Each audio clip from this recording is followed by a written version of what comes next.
He never won a Grammy, no Hall of Fame, no industry accolades. And it didn't matter because Jimmy Buffett measured success as something no industry could hand out. The most devoted fans in music, plus $1 billion beach life empire. This was success on his own terms. And it started with nothing. Born on Christmas Day, 1946 in Pascagoula, Mississippi, he was the son and grandson of sailors. He was raised in Mobile, Alabama, no connections, no spotlight, just salt water in his blood and a gift for a good story. He was raised Catholic and schooled by the nuns, but he traded his hymnal for a guitar in college. He wasn't chasing fame, he was chasing a feeling. Nashville tried to make him a country star and it flopped. So in 1971, he drifted to Key West and invented his own genre. It was part folk, part country, part island. He called it Gulf and Western. The world calls it Caribbean rock and roll. The steel drum pulse really wasn't for radio formats or for the critics. It was built for escape, 3 simple chords and a permanent vacation. So while the industry chased trends, he just kept building his own world.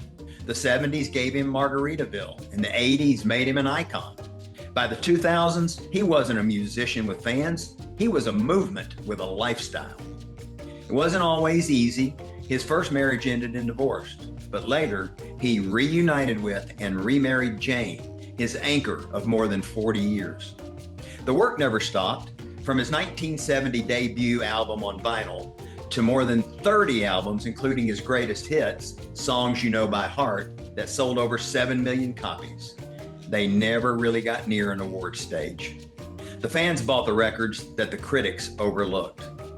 So he stopped waiting for the gatekeepers.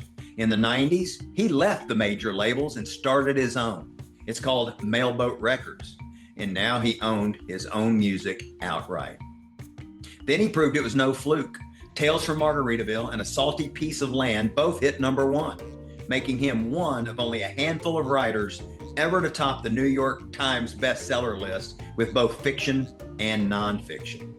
He even wrote children's books with his daughter, Savannah Jane, The Jollymon and Trouble Dolls, thus handing his whole world down to the next generation of fans before they could even drive. Jimmy's World got even to Broadway in 2017 with a hit musical called Escaped to Margaritaville. It was totally built from all of his own songs. He was an actor as well. He was in Rancho Deluxe. He co-produced and starred in the movie Hoot. He had cameo scenes in Hook and Congo and more. His favorite, though, was a blink and you miss it cameo in Jurassic World, where he calmly flees the dinosaurs with a margarita in each hand. And here's the scale of it. Restaurants, resorts, whole retirement communities, a Sirius XM radio station, even a Department 56 collectible village. One 3-minute song became a place people could live in. That's the empire the industry execs never saw coming.